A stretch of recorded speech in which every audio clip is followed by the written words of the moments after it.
আর মাত্র 1 মাস বাকি, এরপর মাঠে গড়াবে 2025 এশিয়া কাপ। এর মধ্যে প্রকাশ করা হয়েছে 2025 এশিয়া কাপের পূর্ণাঙ্গ সূচি। এশিয়ার দলগুলোকে দুটি গ্রুপে ভাগ করে দেওয়া হয়েছে, একটি হচ্ছে গ্রুপ এ, একটি হচ্ছে গ্রুপ বি। এশিয়ার দলগুলোর যে গ্রুপে সবচেয়ে শক্তিশালী সেই গ্রুপেই পড়েছে বাংলাদেশ। গ্রুপ বিতে পড়েছে বাংলাদেশ। বাংলাদেশের প্রতিপক্ষ রয়েছে হংকং, এরপর রয়েছে শ্রীলঙ্কা, এরপর রয়েছে আফগানিস্তান। যদি হংকংকে একটু সাইডে রাখি তাহলে দেখা যাবে এরপরে যে দুটো প্রতিপক্ষ বাংলাদেশে রয়েছে, এই দুটো প্রতিপক্ষ দুটোই কিন্তু বাংলাদেশকে চ্যালেঞ্জ জানাতে প্রস্তুত। কারণ এই দুটো প্রতিপক্ষই দারুণ শক্তিশালী, ক্রিকেট মাঠে যে কোনো কিছু করতে পারে।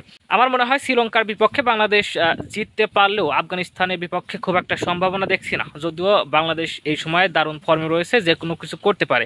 কারণ এই সময় বাংলাদেশের টপ অর্ডাররাও দারুণ করছে, মুস্তাফিজের কল্যাণে বোলাররাও দুর্দান্ত করছে, আর মিডল অর্ডারের মাঝে মাঝে যখন জাগ্রত হয় তখন বাংলাদেশের জয় এক প্রকার নিশ্চিত থাকে।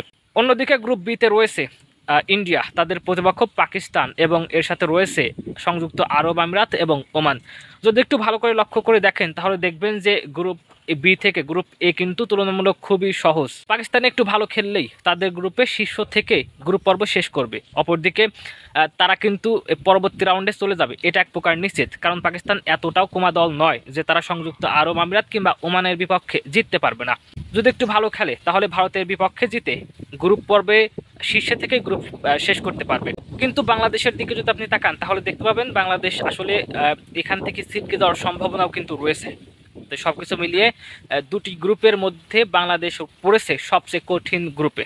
যদিও কিছু করার নেই, বাংলাদেশ ভালো খেললে গ্রুপ পর্বের শীর্ষ থেকেই শেষ করতে পারবে। আর গ্রুপ পর্বের শীর্ষ থেকে শেষ করতে পারলে বাংলাদেশের জন্য রয়েছে দারুণ সুযোগ। কারণ এরপরে পাকিস্তানের বিপক্ষে তাদের পড়ার সম্ভাবনা রয়েছে, কারণ ইন্ডিয়ার বিপক্ষে পাকিস্তান জিতবে না, এটা এক প্রকার নিশ্চিত।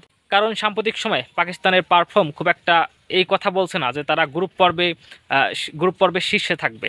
যদি বাংলাদেশ গ্রুপ পর্বের শীর্ষে থাকতে পারে তাহলে তাদের পড়বে পাকিস্তানের বিপক্ষে। আর যদি শ্রীলঙ্কা ছিটকে যায় এবং আফগানিস্তান 2 নম্বরে থাকে তাহলে আফগানিস্তানের সাথে খেলা হবে ইন্ডিয়া। এরপর যদি বাংলাদেশ পাকিস্তানের ম্যাচে বাংলাদেশ জেতে এবং পাকিস্তান ছিটকে যায়, আর যদি ইন্ডিয়া আফগানিস্তান ম্যাচে আফগানিস্তান হেরে যায়, ইন্ডিয়া থেকে যায়, তাহলে বাংলাদেশের ম্যাচ পরবর্তী পড়বে বাংলাদেশ ইন্ডিয়া।